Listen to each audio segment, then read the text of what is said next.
Sherry show tí mo fẹ́ ṣe lénìí. It's a very sensitive show, and mo fẹ́ káwọn èèyàn kan farabalẹ̀ kan listen dáadáa. There is this narrative or ẹ̀yin tẹ́ bá ti rí about Saoti Arewa lórí online, and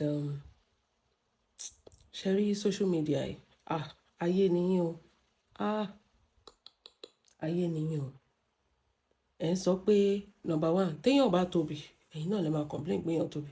Téèyàn bá slim, ẹ̀yin náà lè máa complain pé èèyàn slim. Èmi máa ń sọ pé the way bẹ́ẹ̀ ṣe máa ń fi ojú diagnose àwọn èèyàn, you just look at somebody and you just assume the worst. Is unbecoming. Saoti Arewa, gbogbo alamọ̀ pé ó ṣẹ̀ṣẹ̀ marriage ni. And there is nothing unusual about him. Bẹ́ẹ̀mi ṣe rí o. And if there's something unusual about him, I don't think that him leading the band will be the next thing that he will be doing. You know, for a long time, I feel like people just have their opinion about this man. They just want to castigate him, crucify him. Ó ní kọ́kọ́ ló ń bóra, ẹ jẹ́ àlámọ́lẹ̀, ẹ̀pọ̀ àti pastor àti celebrity. In fact, celebrity by wọ́n wẹ̀ nù kíní ni. Tó bá dé ojú abẹ́ gbogbo yín, gbogbo ẹ̀ tí ó ti dúdú, ó ti ṣì, ó ti bàjẹ́. Níbi tí láàrin ìtàn téèyàn lè bò. Ó ń bóra, yes, bí bóra yẹn dẹ̀ rí, ó ń tell ní ojú ẹ̀, because at this point ó yẹ kó stop, because ó dàbẹ̀ ni pé ó ní this ṣe grave disease ló máa ń pè tójú máa yọ síta kò gbà báyìí. And bí bóra yẹn náà ò dẹ̀ help ibi eye socket ẹ̀ gbogbo ẹ̀ look burnt and she understand. But at the same time, the way people used to castigate this man, can I be a celebrity? The worst things you can even imagine in your life. He's marrying a lot of women. Olówó now. He's a musician now. The same way bẹ́ẹ̀ ṣe like Davido. Davido ẹ̀rá dúró obìnrin tó wà lọ́wọ́ ẹ̀ ni. At least eléyìí tí ẹ̀ ń fẹ́ wọn kò lè kan fún kan. Kò lọ àwọn dátà tí wà tí plane fẹ́ gé ọrùn ẹ̀ jọ yẹn. Kò lè kan fún kan. Kò fi kan kẹ́kan.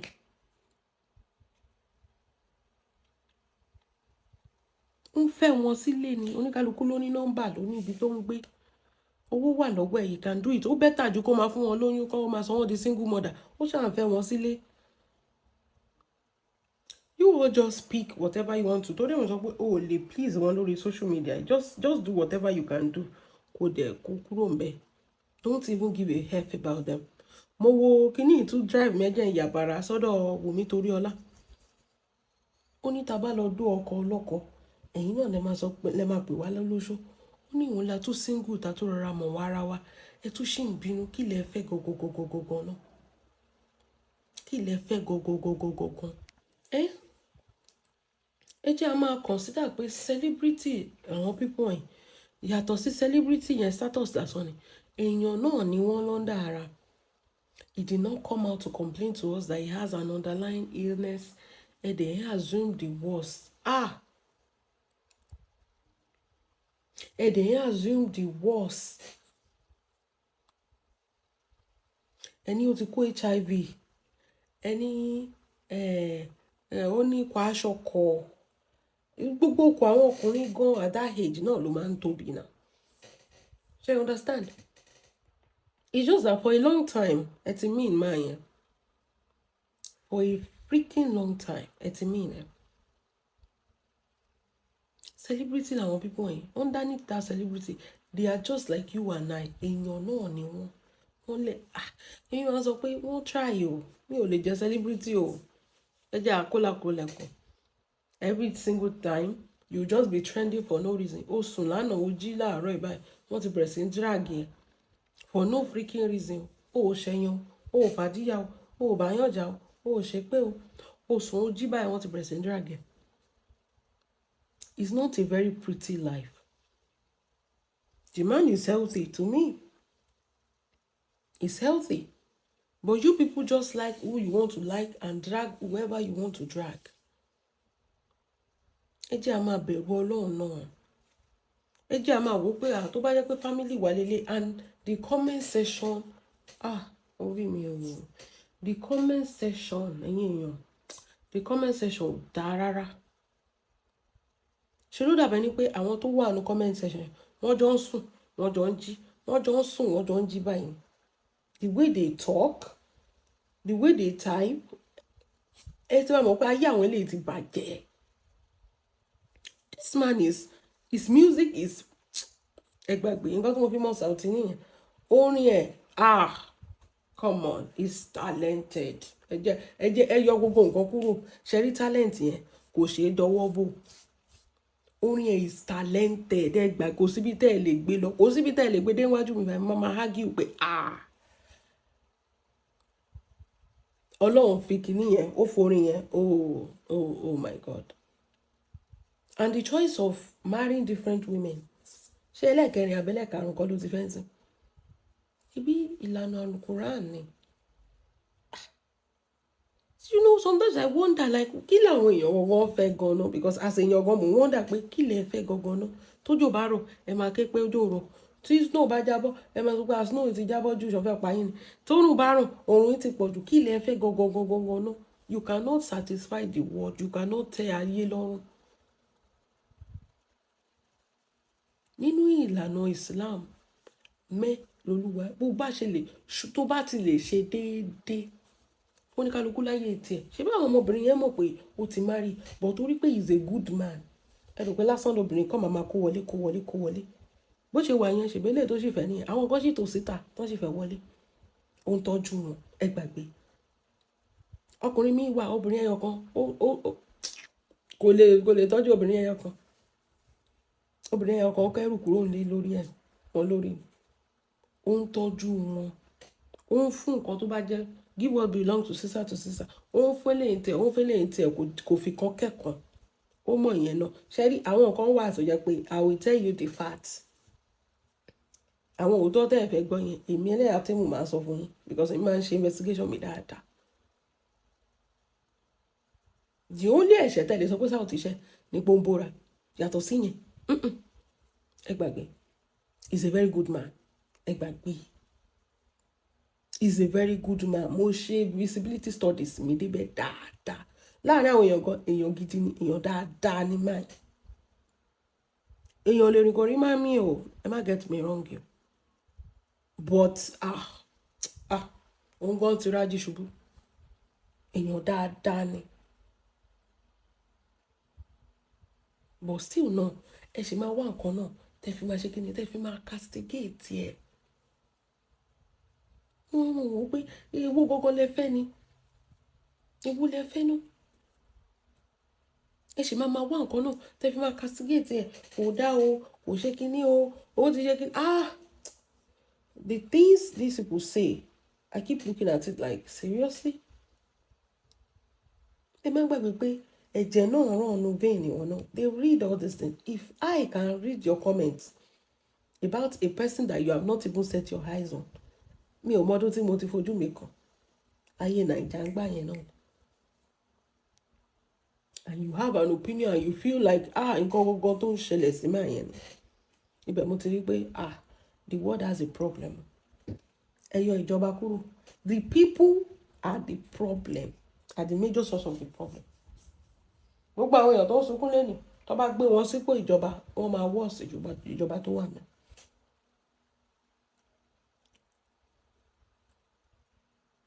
It's good to this woman. That's why they keep coming. It's good. I'm telling you. It's good. Tó bá yọkù, is enjoying. Wọ́n fóúnjẹ, wọ́n kó turkey, kó chicken, kó seafood, wọ́n fẹ́ fóúnjẹ pa bàbá ni. Ó ń gbádùn ayé ẹ̀ ni. Is enjoying. The talent is there. So kí wá gangan ní ìṣòro ayé yín náà? Because I don't know. In fact, in the video there's a power concerning it. Ṣé bó ń ṣe rehearsal ní tó kọ́kọ́ fẹ́ bẹ̀rẹ̀ tó kọ́kọ́ fi gbogbo ẹ̀ lọ́wọ́ ọba lọ́wọ́. He was doing the rehearsal to start a program. And you people are concerned. Ẹ̀yin oníṣẹ́ ẹ rí nǹkan kan ṣe o. ẹ̀yin tẹ́ ń concern nípa Saoty Arewa ẹ̀yin ò ní iṣẹ́ èèyàn ti jí láàárọ̀ ó ti comment gbogbo ẹ̀ lóyún Ọlọ́run ọba lọ́wọ́ ó ti fẹ́ bẹ̀rẹ̀ iṣẹ́ òòjọ́ ẹ̀ ẹ̀yin sọ pé it look like something is wrong with him mi ò ní sọ gbogbo nǹkan tẹ́ sọ because it's annoying mi ò ní máa spread it. You said too many things that I feel so uncomfortable kì í ṣọkọ mi kì í ṣe family mi I feel uncomfortable like what the fuck is this what people talking about gbogbo nǹkan lójú yín cruise ni kẹ cruise ni this affects people's lives and immediately talking the man doesn't deserve that or no he doesn't deserve that. He's a very, very good man. Very, very. Wọ́n fi very, very sí. Kò ń ṣe òun ló yẹ kẹ́ máa sọ̀rọ̀ ọ̀rọ̀ yẹn sí. Kò tẹ̀ ń ṣe òun ló yẹ kẹ́ máa rorú èròkèrò yẹn sí. Ẹ máa lẹ́yìn kẹ́ máa control ara yín. Tó tẹ́ bá ti wà lẹ́yìn keyboard báyìí ti da keypad warrior báyìí. Ẹ lè type anything. Wọ́n ní online ló wà ó lè sọ̀rọ̀ bó ṣe wù ẹ́. But sometimes use brain to think that oh, mọ nǹkan tẹ́ni ń go through now. Wọ́n gbé dìgbàdìgbà wá wípé ẹni yìí o èèyàn kan báyìí ni èèyàn wá ní o ẹ ṣàánú it wasn't that. Wọ́n gbé dìgbàdìgbà wá.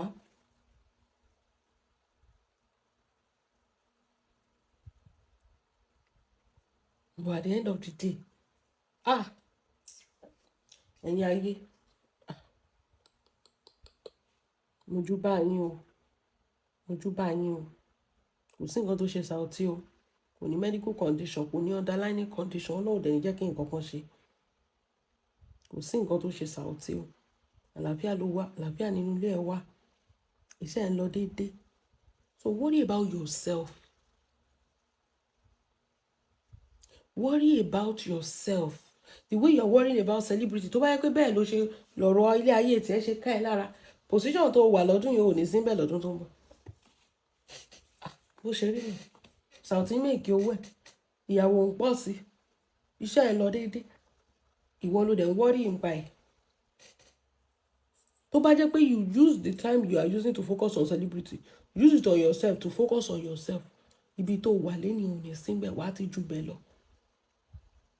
bọ̀ ẹ láìkì ṣe rí ẹ̀yin tẹ́ máa ń ṣe ẹ̀yẹn ẹ̀dẹ̀ ti gbọ́ bearer of bad news ẹ̀dẹ̀ ti gbọ́ nǹkan báyìí ẹ̀dẹ̀ bẹ̀rẹ̀ sí ń pín ká ti verify ó yẹ kó máa kó yín ti verify ti ṣe anything kàn dẹ̀ bẹ̀rẹ̀ sí ń ṣí pàápàá torí pé kẹ́ ṣáà ti lè ní visibility kẹ́ lè ní engagement ṣáyé yín bàjẹ́ ni tó bá jẹ́ pé ẹ̀yin ṣe go family kẹ́ káwọn ọmọ yín síbẹ̀ kẹ́ máa sọ pé wọ́n ní kidney problem kẹ́ máa sọ wò ó ẹ kọ́ àwọn family yín náà síbẹ̀ tó bá yẹ pé ẹ̀yin náà bẹ̀rẹ̀ sí ń gbé fake rumor ń pa yín bẹ́yẹn how would you feel no how would you feel tó sùn tó jí táwọn blogger bẹ̀rẹ̀ sí ń share fake news nípa ẹ sọ̀sọ́kúsọ àwọn èèyàn bẹ̀rẹ̀ sí ń comment nǹkan ṣe rí ìdájọ́ Ọlọ́run wà lórí gbogbo yín kò sí nǹkan tó ṣe Saoty àlàáfíà ló wà kò sí worry about yourself fọmọkùnrin yẹn lẹ̀ the dragging is too much ẹ̀yin lẹ sọ pé nǹkan ṣe ẹ̀yin lẹ tún drag kò yé mi gan mo ní sometimes ọ̀rọ̀ yín ò kì í yé mi ẹ̀yin lẹ sọ pé nǹkan ṣe kò wá òkè tún drag ẹ̀nu ibẹ̀ yẹn náà fẹ́ fi drag pa gbogbo ẹ̀yin olórí burúkú tẹ sọ pé ó ní cancer gbogbo yín lẹ máa ní cancer ẹ̀yin aṣèrè òṣì kí ló dé náà ti fi social media ti fi balẹ̀ ayé jẹ́ ó ti pọ̀ jù ẹ ti fi social media ẹ ti fi balẹ̀ ayé jẹ́ any small thing báyìí ẹ ti máa gbọ̀ pẹ̀pẹ̀pẹ̀pẹ̀ 1 minute ní ẹ sáré type ẹ ti send ẹ kán lè rí pé ẹ̀yin náà sọ̀rọ̀ most of you dẹ̀ ní ẹ ní low self esteem tó bá gbé yín síta ń sìn báyìí ẹ lè san nǹkan ẹ lè fèsì Saoty ìwà rẹ̀ tó bá gbé yín síta ń sìn báyìí ẹ ti ẹ lówó ẹ̀ gan tábà sọ pé kíní ẹ lówó àti pé gan tábà sọ pé kíní ẹ̀yin ò live a good life gan tí máa yẹn live ẹ̀yin lẹ dẹ̀ ń worry nípa ẹ̀. You better worry about yourself. You better ṣe kí ni worry about yourself. Ti sún ẹ̀ lò. Ẹ̀yin èèyàn mi kò jẹ́ bó ṣe jẹ́ jàre. Ẹ jẹ́ a máa lọ.